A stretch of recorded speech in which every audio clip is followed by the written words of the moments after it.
Hello, everyone. Welcome back to the Born Wild podcast. I'm your host, Sophia Henderson, and today I have with me Kezia, and we are going to talk, we think, about German new medicine. A while back, I had interviewed your sister, and we thought we were going to talk about this, and we didn't at all. And it was an amazing conversation, but it's so funny how the conversation will just take you in a totally different direction that you think you're going to go in. So I'm curious to see what we talk about. Same here. Well, first of all, will you introduce yourself to the listeners? Yeah, sure. I'm Kezia. I work in Germany medicine. I'm kind of new to the field, but obviously my sister is Freya. She's been in the Germany medicine world for quite a while, so I've learned from her a lot in the past year because we all live in the same place, and G&M is basically the language that we speak to each other.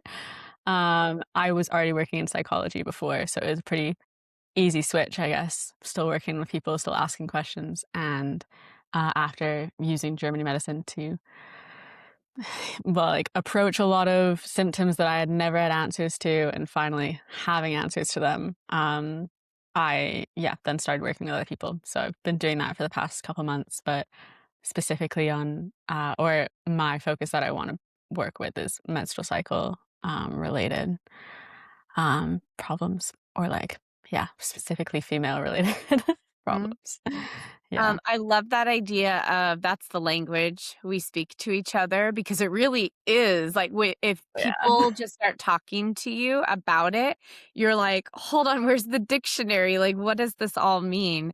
Yeah. It is a completely new language you have to learn. Totally, totally. I know we all moved to like the same place in the past year. And it was our first time living together in like 8 years, like since we've grown up together. And our relationship has just like changed so drastically um because we can understand each other so much better through conflicts and G&M and like just help each other out significantly. So yeah, it really is basically part of our everyday all the So you time. didn't grow up with this language. You No. learned about it. So how did you first discover it? Through Freya, obviously. Yeah, she found it first and then kind of introduced it to us a couple years ago, and I was like, yeah, that makes sense. And at the time, like one of the things I was really trying to find the answers to was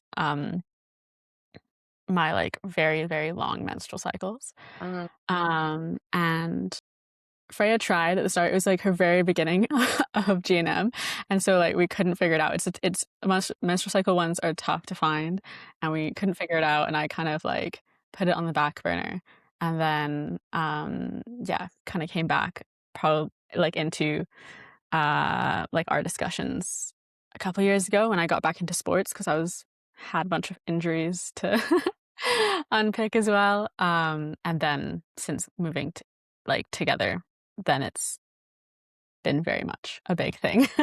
mhm. Yeah. Is that part of your language, unpicking? Uh, Like unpicking your sports injuries? uh, yeah, I mean, like, everything is up for debate all the time. Like, anything from, like, I guess, like, unpicking is one way of or, like, Sherlocking is kind of Mm, Freya's, like, word she uses, and, like like, getting yeah, curious about getting it. curious, like, what is there? What is before that?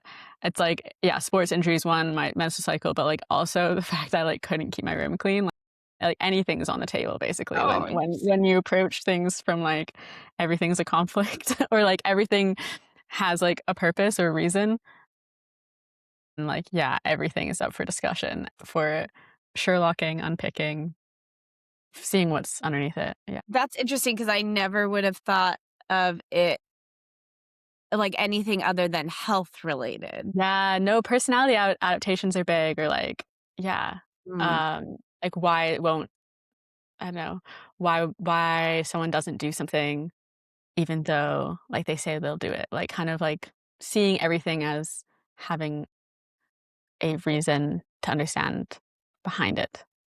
Um, yeah, so it's definitely not just health. yeah. It's been a lot of other things as well, which has been so useful. So did you ever have like a eureka moment of connecting like, "Oh, my body isn't broken, it's just communicating?" Was there like a moment for you or was it a slow unfolding?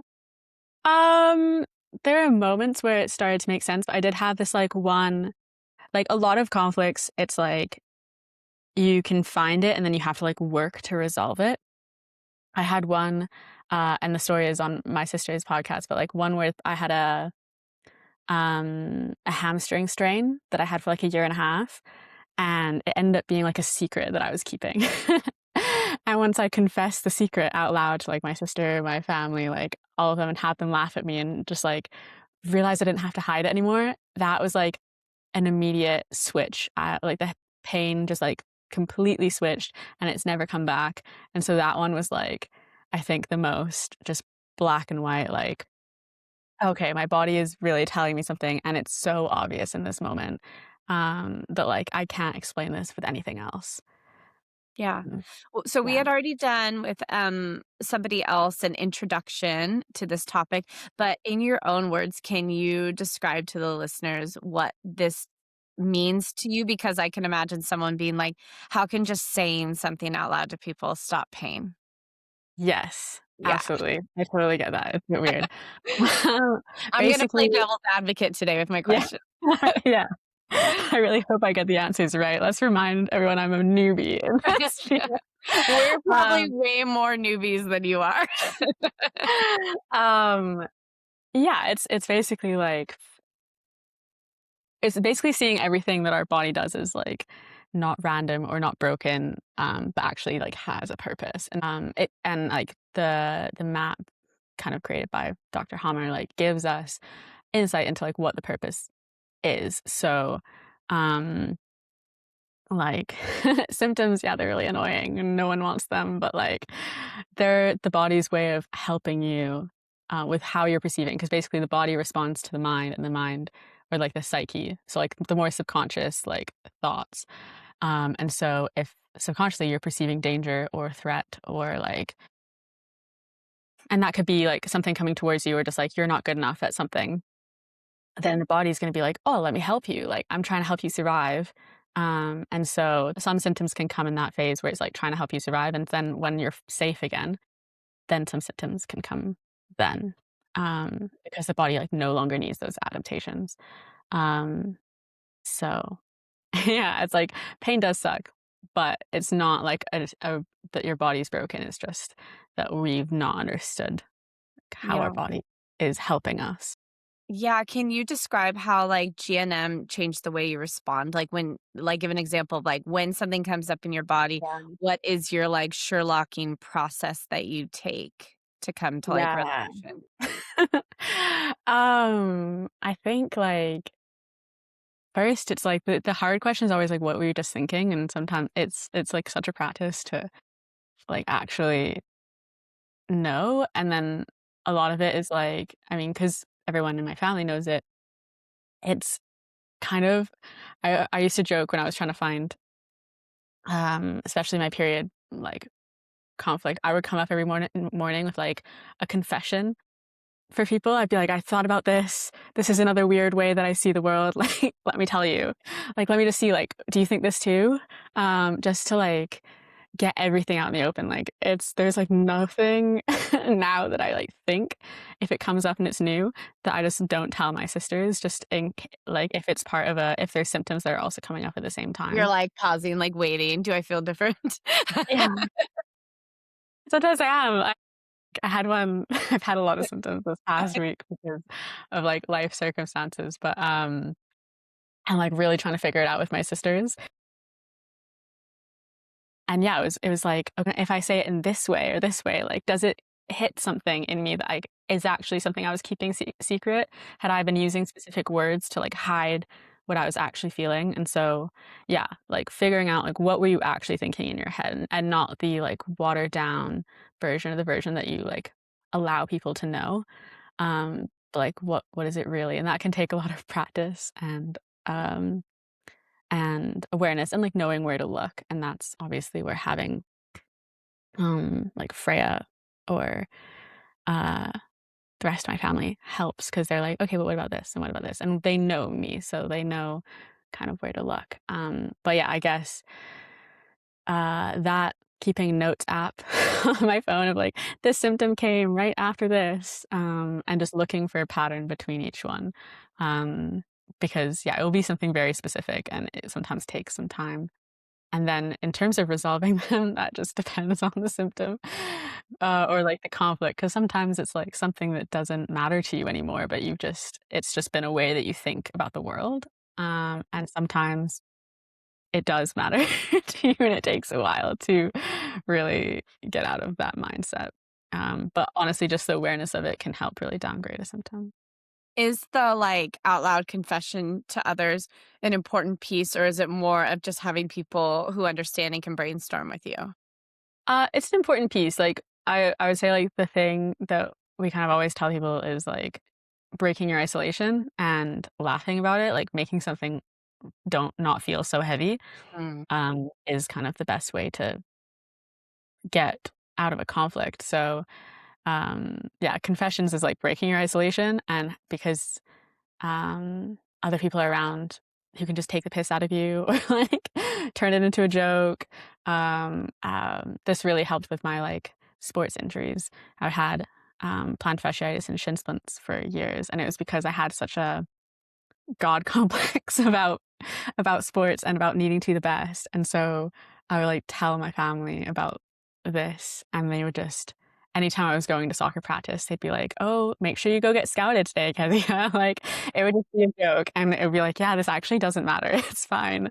Um, and yeah, so it helps because you're no longer alone in the problem, and it no longer is as heavy or as like dangerous of a thought or like a feeling because it's out in the open. And I bet it helps shift away from, like, fear of symptoms, which I'm sure is really Yeah, common, to yeah. more, like, seeing it as our bodies asking for, like, support. Yeah, yeah. I mean, that it is a difficult shift to being like, "Oh, I'm in pain. My body's doing good things." And I'm not definitely can't say I've been perfect at this.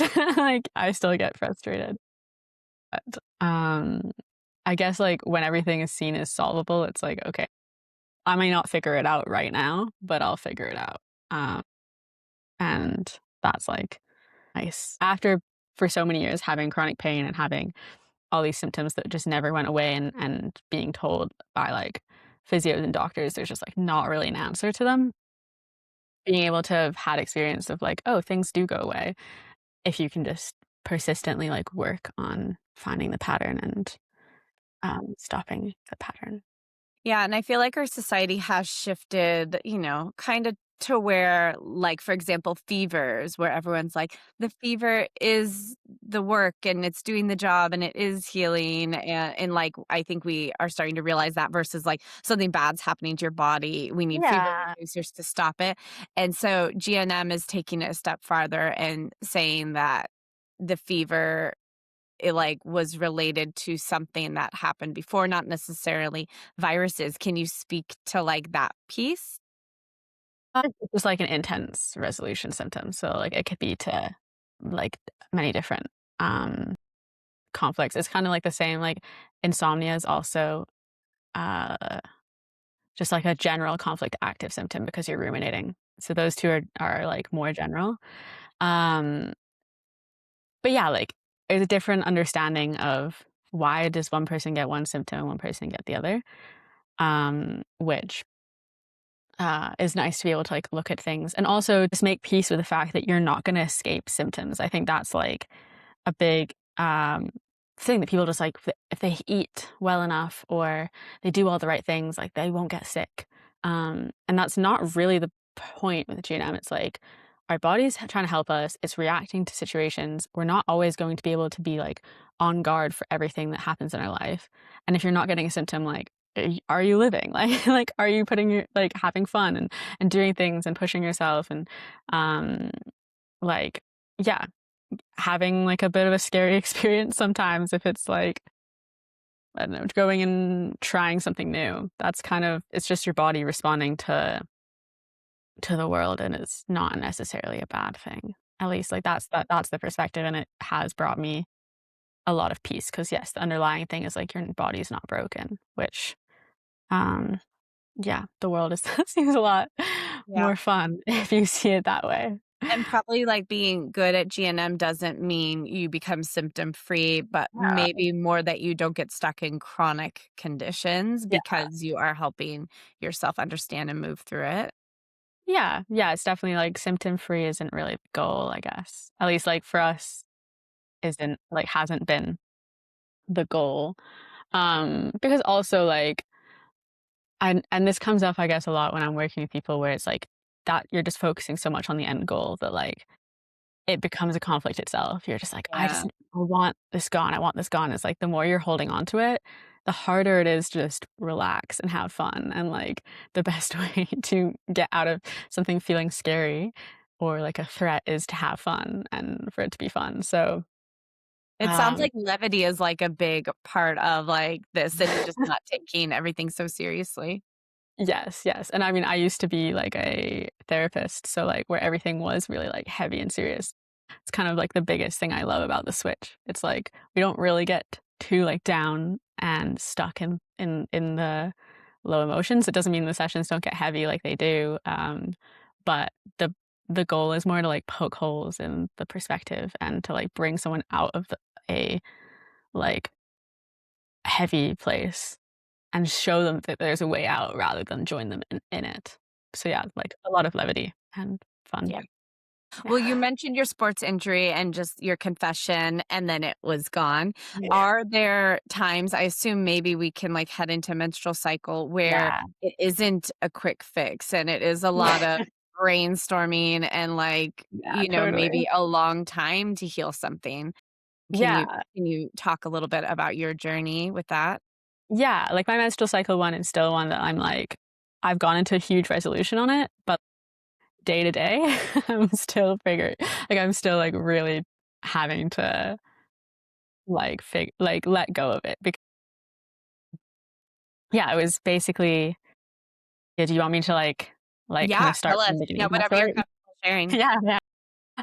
Well, basically, for the past 8 years, I've had, like, really irregular cycles, and that it started being, like, 30 to 40-day cycles to the one I had when I resolved it was 10 months long, so, like, Wow. very long.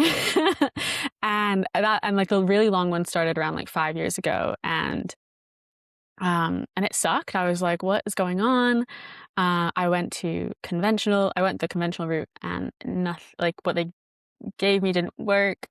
Um, and then I went the alternative route and like ate better, did all the things, and like life got better, but it didn't solve the problem. And I was like compulsively tracking my fertility with my temperature, trying to do all the right things, and nothing worked. And I couldn't find any pattern relating to like what I was doing in my lifestyle. Like it didn't matter. Actually, it was often the times where life was really stressful and I didn't get like the sleep and the food and all of those things that I actually had the shorter cycles. So nothing really matched up with what anyone was telling me. Um, and so I started looking at it with GNM and it took a while because there's not it's definitely still an area that's really lacking in GNM is menstrual cycles. Um, whether it's pain, whether it's like irregular cycles or heavy bleeding or anything, it's not like a clear cut, it's this conflict and find that. There's like many different ones. And and it took me a while. I was like looking at it all the time, going back through like my cycle history, my events in my life, trying to find like some answer. And I did have an idea that it was probably to do with um relationships and things around that. And I think in the one thing that comes up a lot in GNM is like the loss conflict or loss relating to cycles. And I got really stuck on this track of like, oh yeah, I've lost like friends, I've lost people, like it has to be on something like this. But it just didn't make sense because I'm like those were things were actually more relevant to me when I had lost them and that my cycle wasn't very long at that point.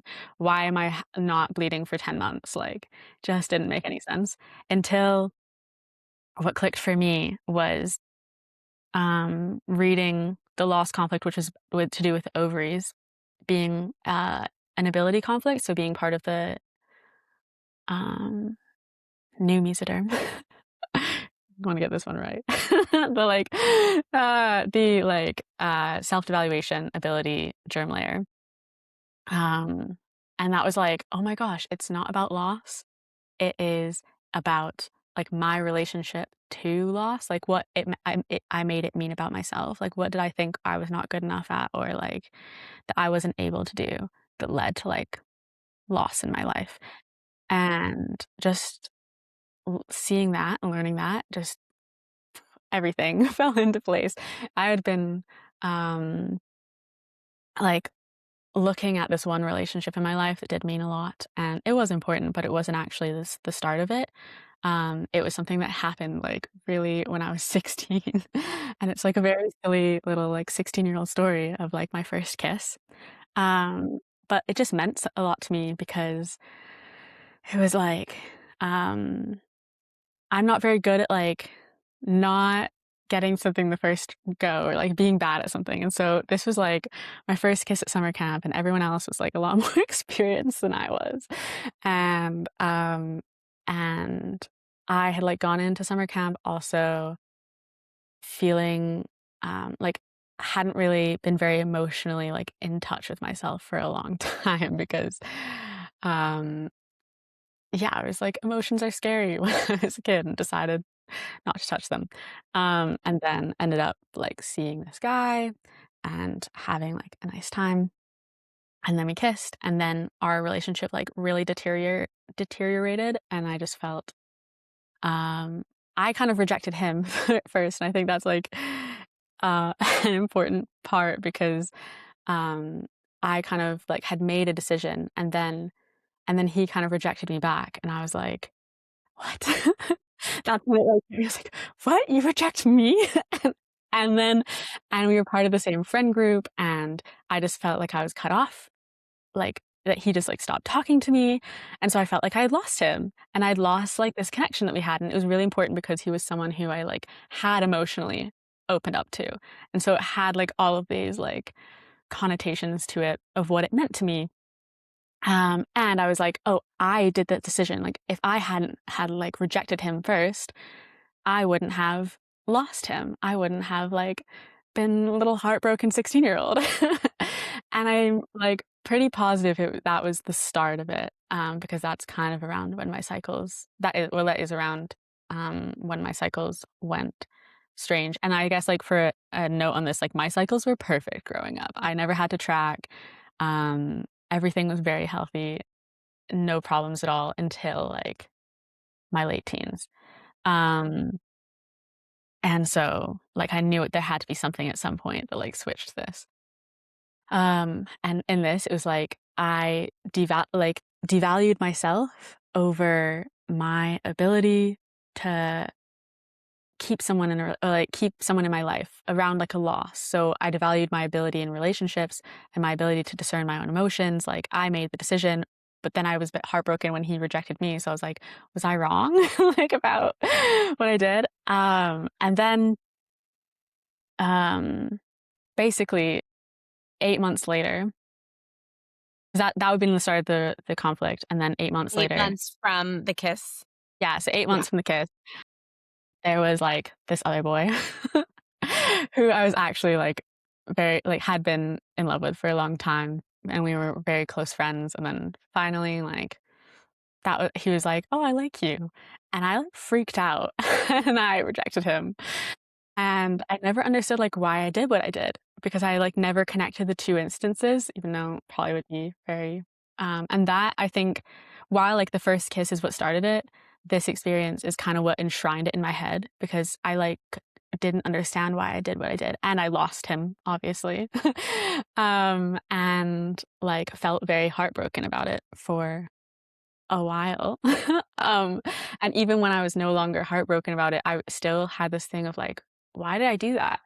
Like, Like that I don't you understand. self-sabotage. Yeah. Yeah, that I self-sabotaged it, and it was like the core thing was like, if I could do that to someone who I had like a very like pure love for, like someone who I had like been in, had this like friendship for years, with, then how could I ever trust myself to like with anyone else who I wouldn't have known for as long, or it wouldn't have been as like innocent, you know? I was just like, I can never trust myself again. Like I'm just a bad person was basically how I took that. And that was like definitely, I think after the first, the first kiss, had I just had a normal experience next, it probably would have never become the cycle issue that it became. But because of this next one, it really was like this huge self-evaluation. Like I suck. I'm like a bad person.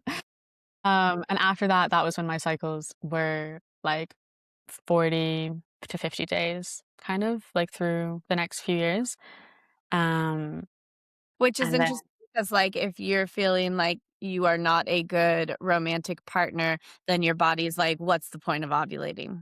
yeah, yeah, it's kind of like, okay, well, we're not gonna if you're not sure about like whether you can trust your discernment, then like don't get pregnant. That's Like how your body we're gonna protects stop itself. you. Yeah, Yeah. yeah, it's like it's protecting you. Yeah, mhm. Yeah, basically. And it's funny because like I would say this was like that was obviously I was sick. Oh, sorry, I touched the mic, That's but okay. obviously I was like 16 and like that was a big shock to the system. And so you would have thought that was like the thing that would have sent my cycles haywire, but it wasn't. It was actually something that happened a few years later that was on this like same track. And basically it was with my first boyfriend, like my next partner. And it wasn't like we had gotten together, and everything was like fine. I mean, and then we got separated because I lived in a different country and he was still in the country that we had met, and so we broke up. But we were still kind of together and still kind of like in love with each other, whatever. And then I had this really bad experience, um, just like at uni one day, and had this big panic attack. And I told him about it, and he left me on red.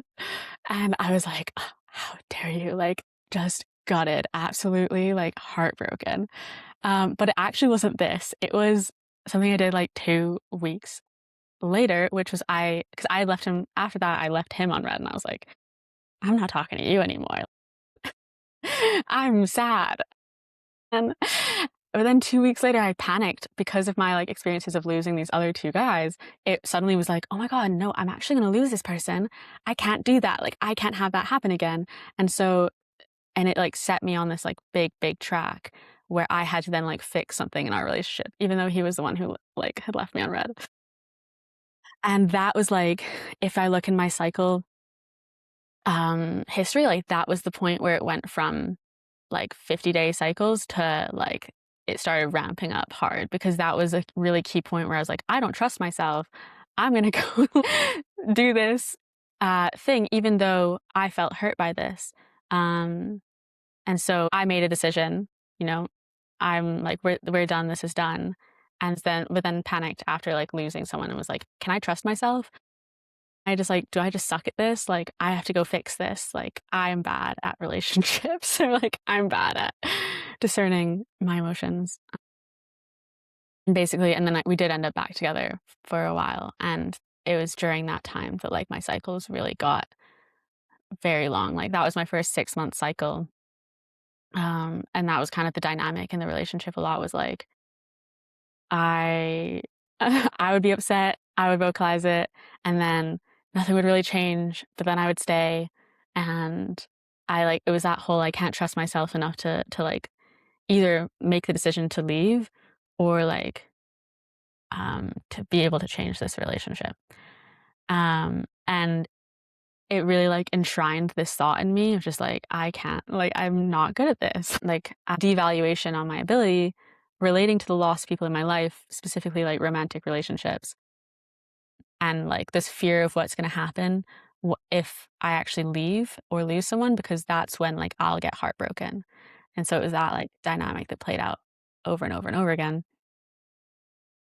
And so even though the next years I wasn't in relationships, this would play out like whenever I wanted a relationship or whenever I'd like met someone, started going on dates, then I would have longer cycles. So the pattern that I was actually seeing in my fertility tracking was that like in the winter I would have shorter cycles because I didn't really have time. I was in school. I didn't really care as much. And then in the summer I was like, oh, summer love, like so fun.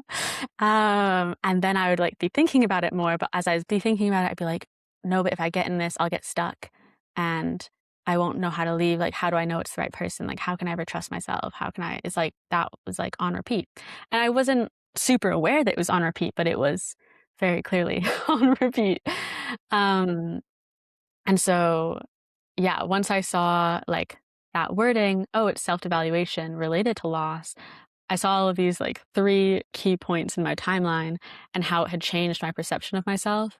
And so I didn't need to like actively be in a relationship for this to be affecting me because it was like my baseline of how I was viewing myself. And that's a lot of period symptoms that like come, I mean, chronic symptoms in general that are coming over and over again. It's like there's something in the baseline of how you're perceiving the world and understanding yourself that can't come to play in it. And so I spotted all of this, saw all of it, and then I went and told my friend, broke my isolation, had my confession. Yeah.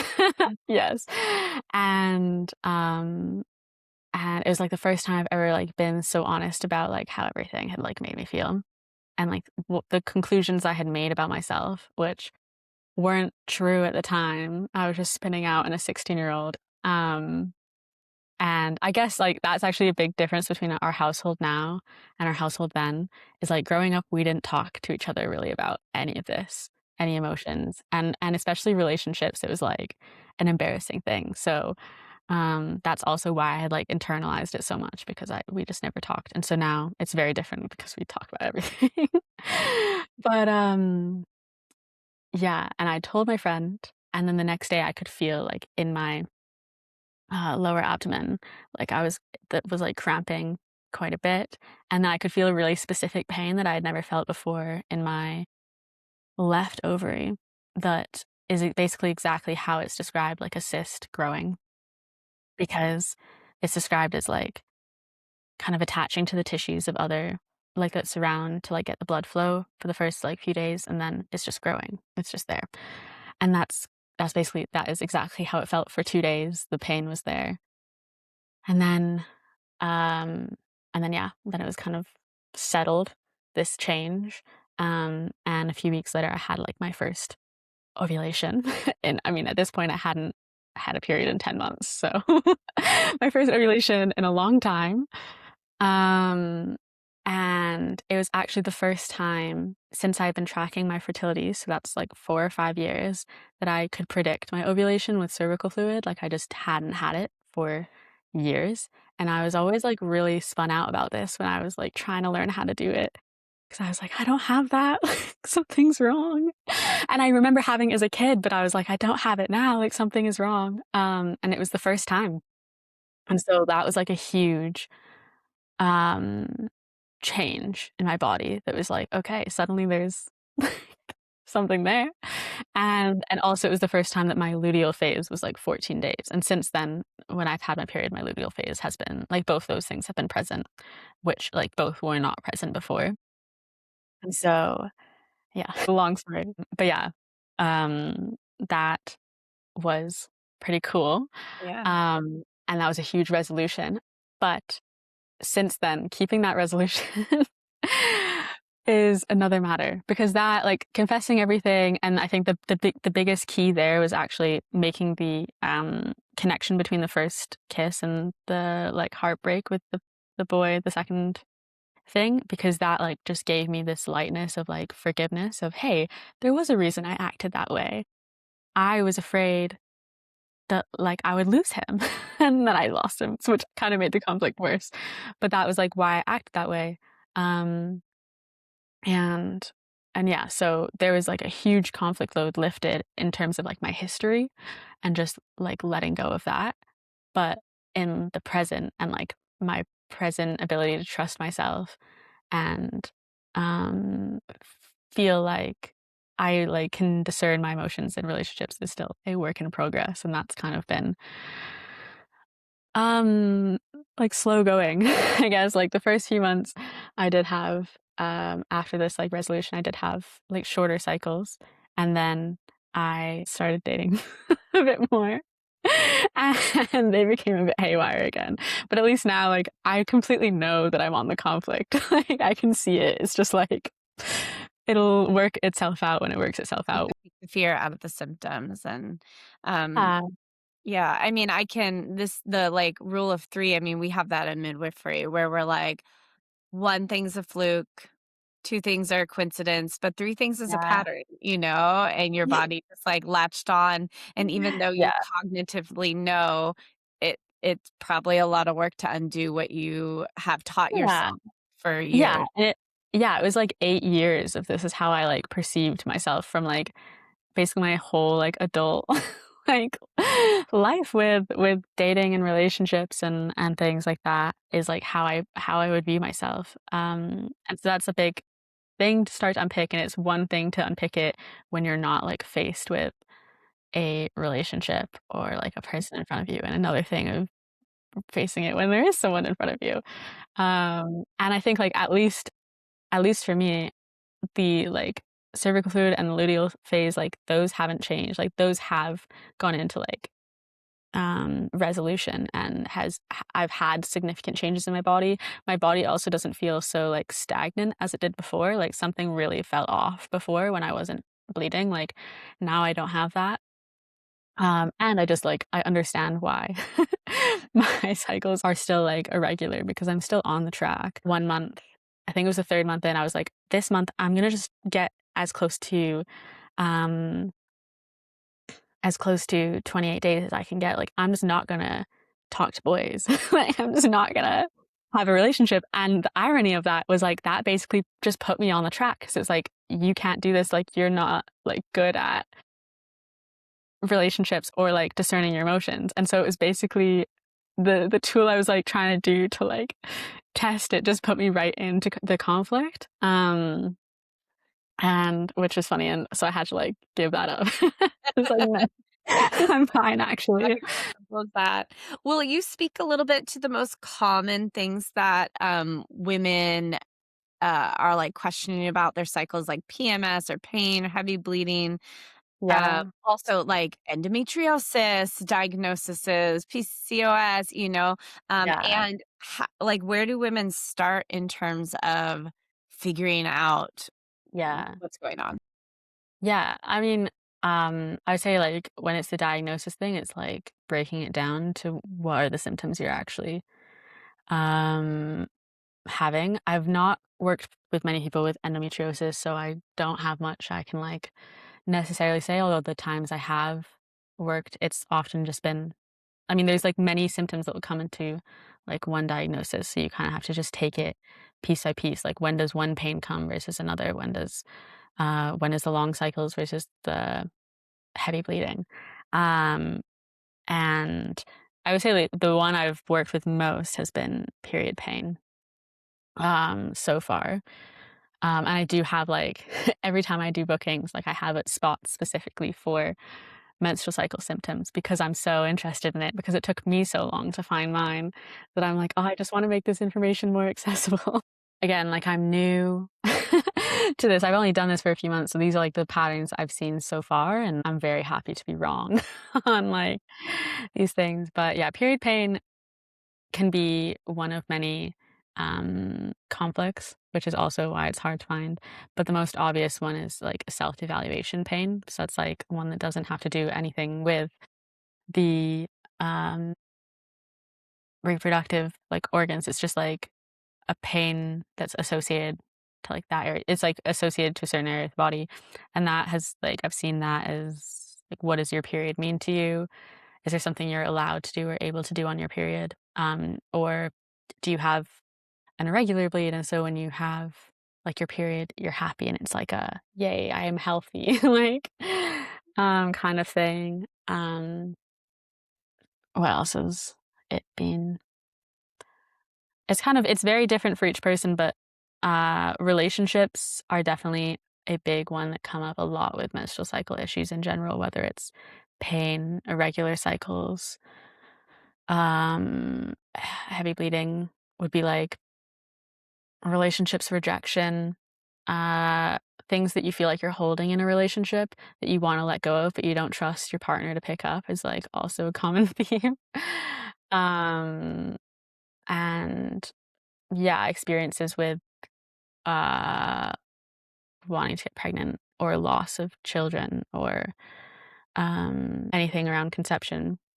Or, another common one is, like, uh, something that you feel is, like, stopping you from being chosen, um, or, like, something that makes you feel like you're hiding something inside of you, but, like, other you don't want, like, some shame inside of you that you don't want others to see. So I guess, like, it's not super clear answers on, like, the symptoms, but places to kind of look in terms of themes, um, of what might be impacting these, symptoms in your body because there's, like, a lot of different conflicts that can cause the same kind of symptom with, with GNM, and that's where, like, there's so much space to try to find clarity there and try to build more knowledge, but I guess the closer that you can get to, um, knowing about your symptom, like, if it's period pain, for example, when does the pain start? Does the pain come, once? Does it last for days? When it lasts for days, does it come up and down, or is it, like, a consistent build? Just, like, getting to know your symptom more and more, um, because that, like, will also help, um, give some indications as well. I don't know if that answered your question. Yeah, it does. It's leading me to ask about, like, this idea of healing without blaming yourself, the idea of, "Did I cause this?" Which Yeah. I'm sure can lead to its own, Mhm. conflict. Yeah. Can you speak a little bit to that and how people can navigate that Yeah. piece? Yeah. Um, I mean, I have seen that with period related things as well, especially in the alternative health scene that it's like, you have to do all the things right, and then if you haven't done all the things right, like, that can be a devaluation of, like, well, then your period's gonna be bad or, um Freya and I actually talked about this in relation to birth is like, yeah. if your birth doesn't go smoothly, you probably didn't do the work ahead of time, Yeah. and it just, like, Yeah. puts so much pressure on Yeah. people, to have Yeah. everything go perfectly and smoothly. Yeah. Exactly, and I think I've had this block with some of my friends as well, who some of them who don't like German new medicine, kind of for this reason of, like, it sounds like it's blaming, like, ourselves for, like, our symptoms, and it's really not like that because it's just a different framework where it's like your symptoms aren't bad. Like, yes, they suck sometimes, but, like, it's kind of like you're not responsible for your body breaking. It's just your body's trying to help dependent on how you're perceiving the world.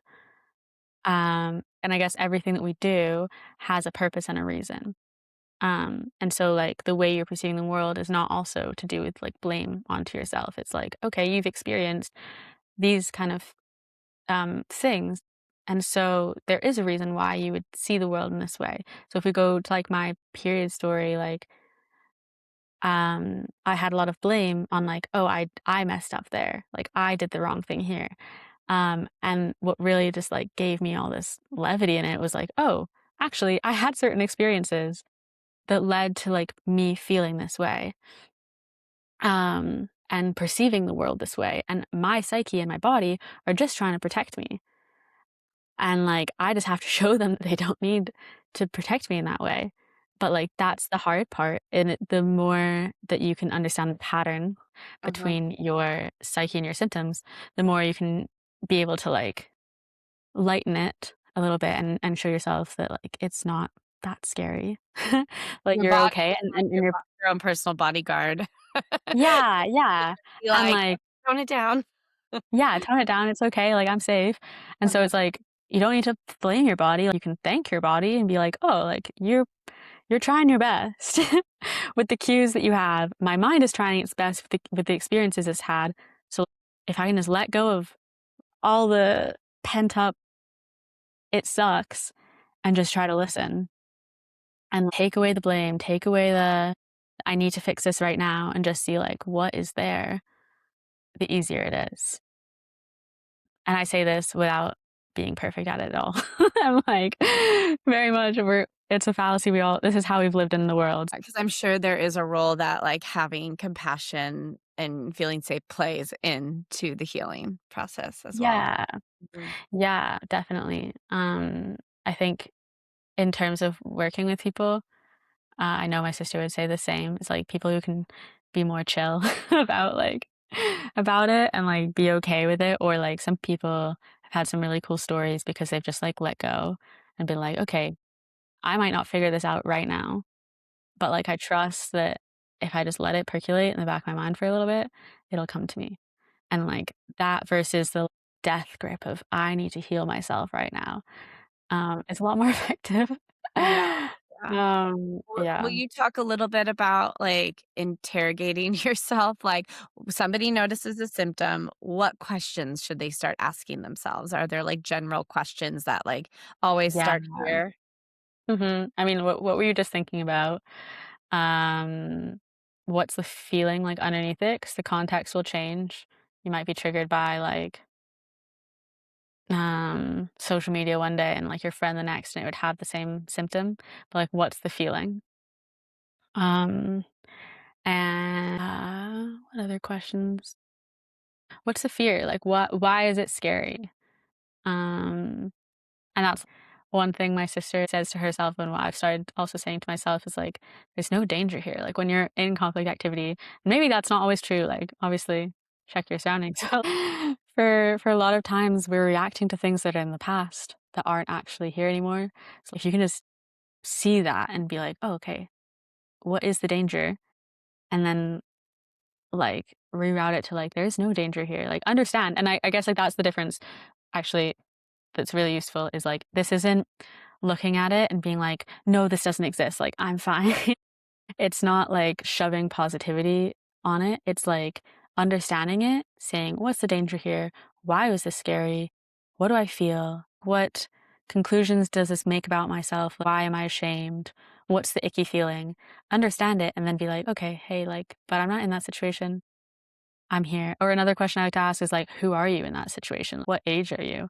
Where are you? Who's talking to you? Because it's not necessarily the present. And then rerouting to the present and being like, is it still scary? And can this become 10% less scary? I Yeah, hope that it helps. sounds like this is really, a way for people to reconnect with their bodies on a deeper level, Yeah, and totally. bridge the gap between mind and body. Yeah. Yeah. Because our body's just reacting to our minds. So it's like a really useful tool, actually. Um, like I said, I've had a lot of really random symptoms come up this past week. Um, because of just like life circumstance and Seemingly random, right? seemingly random, obviously. Uh, no, but they've been so useful because I'm like, they've broken down exactly what is going on for me to like small chunks. So like one symptom is this, one symptom is that, and one symptom is that, and they're all on the exact same context. Just like really subtle shifts in feeling as to what is actually scary for each one, or like what is the thing. And because they're in like manageable chunks rather than, if you go to therapy and you're just like, life's sad. It's like, okay, how is life sad? Like, it's just a small part where you can just start to tease apart and pick away the specific things of like what is going on for you. It's not just life stressful. It's like this specific thing that happened is what is the stress. Interesting. Um, I haven't said this on the podcast, but a couple weeks ago, I'd had an early miscarriage, Oh, and when I found out I was pregnant, and since then, I had a C-section with my second child, and well, I have been having pain on my scar that I haven't had. I mean, she's almost 10. oh Um, wow. and, like, as you were speaking, I just realized that when I was pregnant, all these thoughts of, you know, you had a vaginal birth, but then you had a C-section, and now you have this scar, and, like, what does that mean for this pregnancy? And, like, Right. would your placenta attach, and just all the, like, fears that come up with the unknown, and now I have this pain on my scar, which only reinforces that, like, well, something must be wrong because I'm having this sensation, uh, And so I just had this thought of, like, knowing that and, like, really seeing that and trusting that it doesn't mean the worst case scenario, Right, because I released the pregnancy and I'm still feeling it. So it didn't mean, because I was going to the, like, "Oh, well, maybe that means that something's wrong with it," right, but the right. sensation's continuing, and it has nothing to do with the pregnancy, so it is just something my body has held on to. Yeah, and to follow the pattern as to, like, when does it flare up? When does it go away? Is there, like, or can you find the pattern between it? Is it devaluation? Is it when you feel okay and that you feel something's fine? Or I think when you yeah. take the fear out of the symptoms, like, I'm noticing this sensation in me of, like, giddiness, almost, like, excited to, Yeah. like, play around with, like, "Ooh, what does that Yeah, mean?" Whereas if you yeah, have fear over it, I feel like that really dampers the experience yeah. of the investigation. Totally, It totally. feels like there's too much Yeah. weight on it to make Yes. it stop versus just staying curious. Yes, definitely. That's why this past week's been pretty fun in a lot of ways because I had, like, I'd beaten down, like, a lot of my big symptoms. So now I've had, like, a whole surge of old symptoms come up. I'm like, "Oh, okay, there we go. Let's figure these ones out. I haven't had them since I've known G&M, so let's Yeah. go." Well, I'm Yeah, it's curious such a if fun you game. had a young girl sitting in front of you, she has not had her first cycle, what would you want her to know, like, leading up to that big moment? Okay, I guess I wish for my own, like, finding my own, like, cycle symptom, I do wish had, like, data from when I was young just to, like, know what my experience has been and, like, when did things change. Data like journaling? Your Yeah, ex journaling, yes, like, journaling what were your feelings back then, that has helped, like, I've managed to find some, like, really, really old, like, emails at some points where it's really put me into, um, like, clues as to, like, what was going on then. Journaling, cycle tracking, like, even if it was just lengths of the cycle, but, like, symptoms, just because yeah, that's for me, I started tracking at, like, 17 and a half, and I this started before then. So I, like that's why kind of guess I'm assuming that, yeah, the conflict shock was like, my first kiss because when I saw that, like, everything kind of made a lot of sense, and I had, like, had this big change in my body, but, I do wish that, like, the data part of me really wishes I had the information to, like, confirm and to see and, like, yeah, why and this can happen with other symptoms as well. It just you don't necessarily need to know the starting point for symptoms, like, the way my sister works especially, is just like, "Give me your last 3 flare-ups, and we'll see because it's something that's still relevant to you now. But I suppose when it comes to cycle symptoms, it's pretty hard to be like, "What happened this month as a whole?" Because, you're not looking for something as precise, as the flare-up. Sometimes it's, like, just something that happened within the month, and so knowing when it started can be like, "Okay, what happened then? Like, what was the going ons?" So I guess I don't know if I have, like, a motivational pep talk for this little girl who's not had her period yet, but I would say that's something I wish I had, and that's something that if I had kids, like, I would encourage for their own, like, understanding of themselves, to just have a log, to know what impacted them at the time, because I didn't know at 16 that this had fundamentally changed my perception of myself Yeah, until I can look back and see that it fundamentally changed my perception of myself. interesting. Oh, well, thank you so much for coming on. Yeah, thank you for having me. Thanks for listening to the Born Wild podcasts. Find us on Instagram or email bornwildpodcasts@gmail.com. If this episode supported you, please share it and leave a review on Apple Podcasts. It'll help more families find us. This podcast is for education and storytelling only and is not medical or individualized health advice. And as always, stay wild.